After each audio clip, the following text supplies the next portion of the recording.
So our second speaker is Andrew Fitzpatrick, and Andrew will join us on screen in a moment. So Andrew is going to be known to many of you already. He's an archaeological consultant and honorary research professor at the University of Leicester. He's an Iron Age specialist, but as he said to me, he has a sideline in exploring finds which strike him as unusual or unexplained. So we're about to take a little detour, I think, into the X-Files before lunch. And in which vein, Andrew is going to talk to us about Iron Age horn caps. His talk is entitled British Iron Age Horn Caps, a Puzzle Solved. So Andrew, can you join us on screen and tell us all about your unexplained horn caps?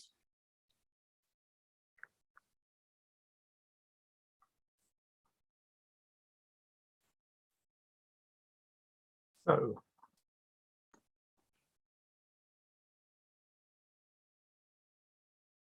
can you hear me? I can. We can. Yeah. Okay, and can I just check that you have full screen from me? Not yet. Okay.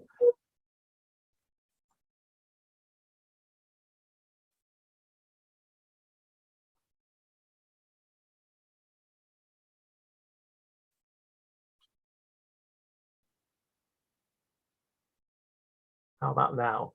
We have PowerPoint, but not yet full screen. You do now? There we go. Yes, thank you. Okay. Right. I'm going to put at the end of the presentation a PDF of the publication that this arrives from.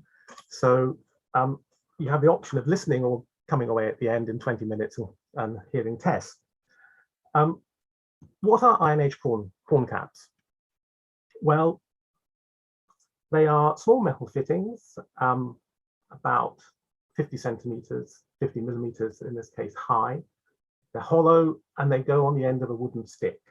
So the next picture is of an example from Maiden Castle that illustrates this. So you can see it's hollow, it has a pin or a rivet that goes across, and that secures a wooden shaft. They come in a range of sizes and slightly different shapes, and what you see here are 3 wooden models that a friend made for me while I was trying to figure out what these things are for. And you'll see more of these wooden models later. But they're all basically the same sort of thing. We know that we have a considerable number of them scattered around primarily in England, with a single example from Llyn-Cerrig-Bach. And we know they come from a range of contexts, from settlements, watery deposits, and so forth. And independently, the decoration on a number of them gives us a fairly good idea as to the chronology. And like much decorated metalwork of the British Iron Age, particularly in England, we can say this is running from about the 4th century to the 1st century BC. So they're fairly typical in that regard, but for a long time, nobody's known what they are. So why do we call them horn caps even to start with? Well, this takes us back to Cyril Fox, who Jodie was talking about this morning. And Cyril Fox was curator of the National Museum in Wales, in Cardiff, at the time that the Llyn-Cerrig-Bach find was trawled or harrowed out of the bog in Anglesey. And when Fox came to look at this, he accepted interpretation of these objects is that they somehow were axle caps that fitted on the end of chariots. And that goes back ultimately to the first publication about these objects that Colt Hoare made in the 1820s from some finds at Ham Hill in Somerset that were found at the same time as some chariot fittings. Now, whether they were directly associated, nobody knew, but that's how they came to be axle caps. Fox wasn't very happy with this, and he came up with a different interpretation of horn caps, and this is where the name we have today comes from. And here you see a model of the Llyn-Cerrig-Bach chariot, but the first model made in the year that the find was published And you can see that the idea is that the metal fittings sit on the end of upturned horn-like attachments to the side of the vehicles, and they are for literally holding on to. Where did that idea come from? Well, we step back into the 19th century and into Germany, and we go to Waldaugesheim.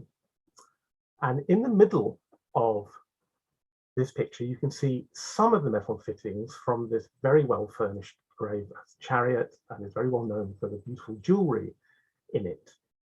And when these odd shaped objects were first found, nobody quite knew what to do with them. And so Ernst van der Werth, who was the first, who was the first person to publish them, he thought they might be something to do with helmets. And interestingly, he looks to Italy for that. Now, Ludwig Lindenschmidt isn't having any of that. And he dismisses the idea. And what then happens is that the concentration switches to the gold and the ornamentation, and the assemblage of Waldaugesheim kind of falls by the wayside, and we're going to come back to that later.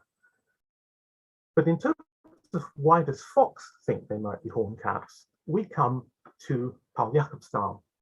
And Jakobsthal, a great German scholar, has had to flee Germany, and he's, by this stage in the 1940s, by the time Lynn-Carrick-Bach is found, he's in Oxford, and he's in correspondence with Fox. He wants to go and visit him in London when Fox is president of the Society of Antiquities of London, but he's not allowed to. But clearly they're talking to each other. And Jakobsthal sends photographs to Fox. And Jakobsthal has his own reasons for being interested in that, which is another talk in itself. But this is the kind of image that Jakobsthal would have been able to send to Fox. And that is how Fox decides that the Lynn-Carrick-Bach horn cap fits on the end of an object that's a handhold. And you can see in Fox's article here, monograph, there's a direct comparison between Lynn-Carrick and Waldaugesheim. So that's where we get to. So that's the state in the 1940s, and there it rests until 1969, when Stuart Pigott is organising an exhibition on Celtic art. And as he describes it, there's a fortuitous but fortunate concurrence of events when Pigott is preparing the exhibition, and Sandy Fenton in Edinburgh in the museum is looking at ox yokes, and we have a change in the function.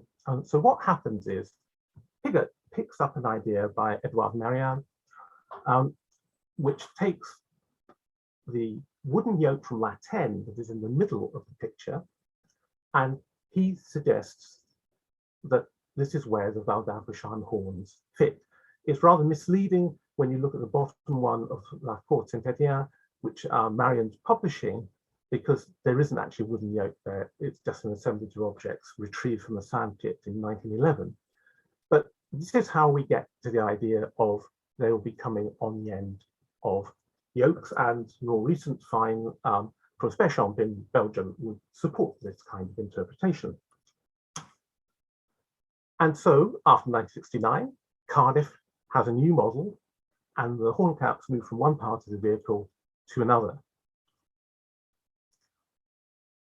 Now, Fox talked about, not Fox, Pigott, a fortuitous but fortunate concurrence of events.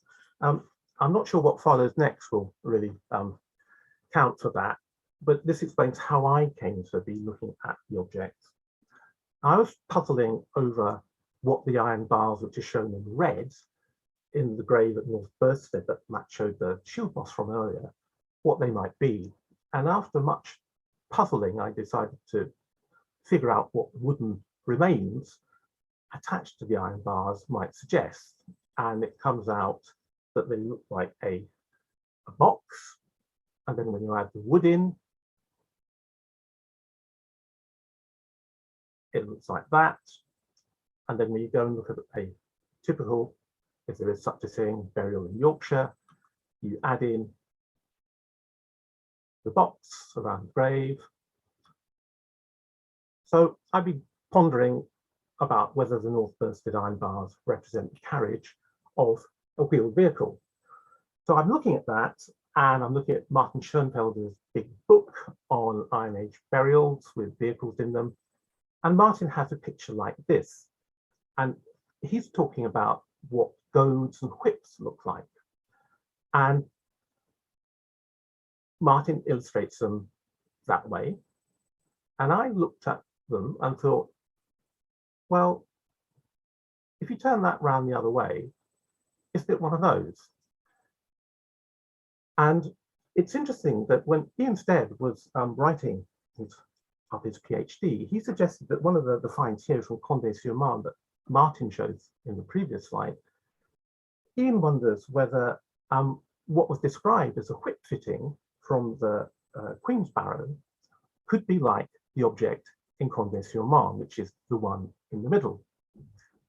And this brings us back to Val d'Algesheim, because as well as the horn caps, one of the things that disappears from view when Lindenschmidt dismisses the idea that we might be talking about a helmet is a little object at the bottom.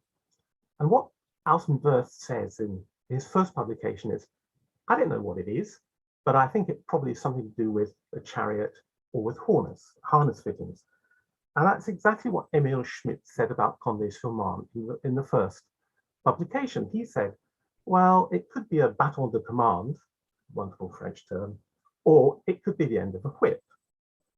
And when you put them all together, I thought, actually, that might work. But how does it work? Because when you look at the size of the objects, they're not very comfortable to hold in the hand. And so this is the Maiden Castle horn cap. And it doesn't fit my hand very well. The bigger ones are either too big or too small. But I wondered, so I got my friend Colin Dean, who's a fine woodworker who's tried and failed to teach me woodworking, to make the model. And what I very quickly found was that it balances very nicely as a counterweight. You can't hold it, but it fits there. And so we tried a bit more and looked a little bit more about the detail. And we look at where the objects are found, the usual range of context, but there are two sites that produce molds. There's one from Beckford, and importantly at Wheelsby Avenue. And Jennifer Foster studied this assemblage very thoroughly. And Jennifer makes a point that nearly all of the assemblage, the mold assemblage at Wheelsby Avenue, is to do with horse harness or vehicles. And so there was a strong presumption that we would be looking at horn caps as something to do with either vehicles or driving vehicles. And so I took it a bit further. Here's a switch, or the wooden end of the object here. I've used viburnum because we have a viburnum example from a Hallstatt burial in Germany, so we know it's used. And fiddling around a bit, I realized that you should put a loop on the handle to stop it dropping. So it's just like the leash that you would have on if you're surfing or bodyboarding. You attach it to you so you can't drop it. And you'll all be going, but you don't find them in Yorkshire. And so for the very small number of our audience who aren't studying burials in Yorkshire, here's an example from Garton Flat, where it's reasonably interpreted by Brewster as something to do with a whip, or I think more likely a goad. And in this case, it's just the bronze fittings that would have gone around a chariot in this case, but a wooden handle. And there's Lynn Kerrick-Buck at the same scale. So I think there are some cases, and we've already mentioned the suggestion that the Queen's Barrow may have had a similar object as well. How are they used? Well, we're going to step outside Britain to really what's almost an ethnographic example. We're going to look at some of the sitular art around the Adriatic. And these wonderful objects show detailed representations of a whole range of feasts and parties and many other things. But amongst other things, they show the range of vehicles. The Montebelluna one, more recent find, I'll come to that in a minute, but it shows us essentially you have all sorts of vehicles. So on the left, on the top, you have kind of run around town. You have something more like the sedan on the right-hand side, and at the bottom, from Montebelluna, there's a stretched limo. What you see in all of these is that the drivers of the vehicle are using goads. They're not using whips, they're wooden staffs. And I summarize the article, which I'll put in the chat later, that their horn caps are the ends of goads used by the drivers of vehicles. I don't want to suggest that they're purely functional, and here's an example of the Grant brothers, twins, in fact, where you can have an object that is functional but is extremely showy, and I think we would allow for that with the decoration on the horn caps. But as Matt was saying, it's something you see very up close. How did it arrive in Britain? Well, again, Matt's already showed a version of this. It's ideas of what's on an object, and this is a belt hook. It comes to be the dragon. Originally they're griffins, they come to be dragons on belt hooks and swords. They then switch across onto shields. And similarly, another example from Witham, the idea that what you see on the sword can be scabbard, can be switched across to a shield. And I think we're just looking at a very simple transformation, and it's a kind of contact that Jodie was talking about earlier in the day. So I think that's where it takes us. I just want to step back briefly, as I have a little bit of time, to Fox and Lindenschmidt, because I think they weren't so far wrong in some of their suggestions. Lindenschmidt, when he dismissed Altenberg's comment about, oh, maybe it's something to do with the horn caps from Waldaugeschein might be something to do with the helmet, Lindenschmidt said, well, there's something from a grave in Italy, and he produced an extremely poor illustration of it. So we'll go back to the original publication, Sesta Calandi, by Biondetti, who managed to publish it in the same year that it was found.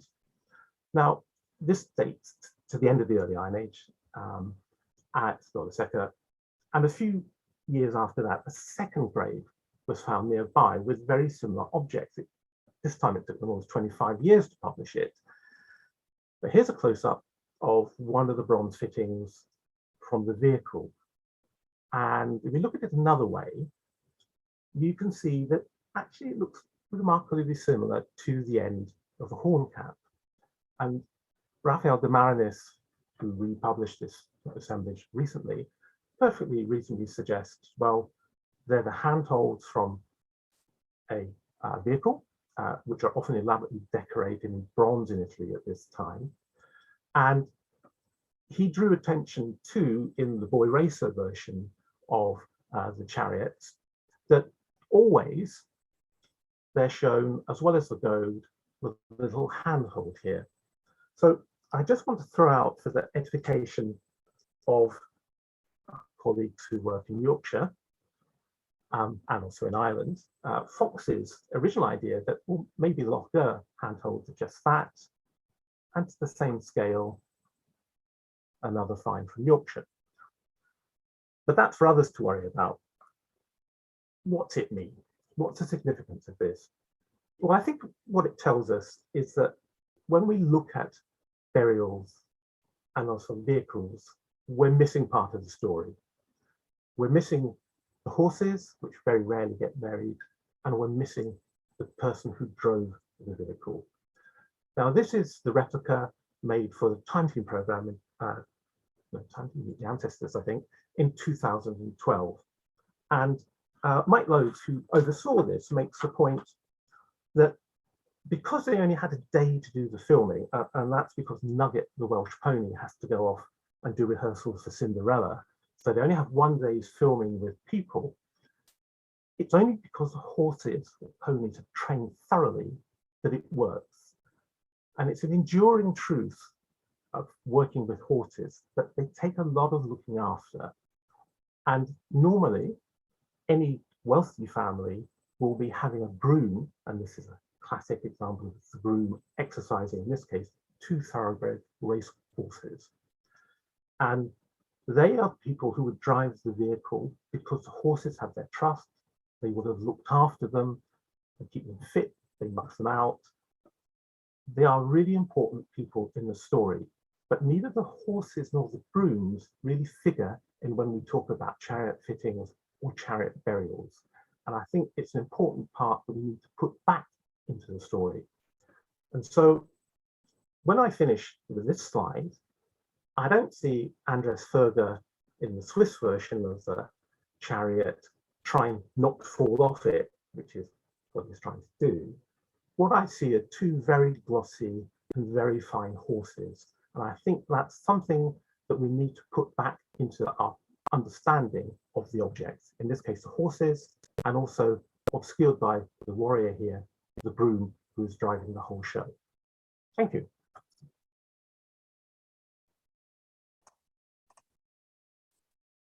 Brilliant, thank you, Andrew. That's astonishing, and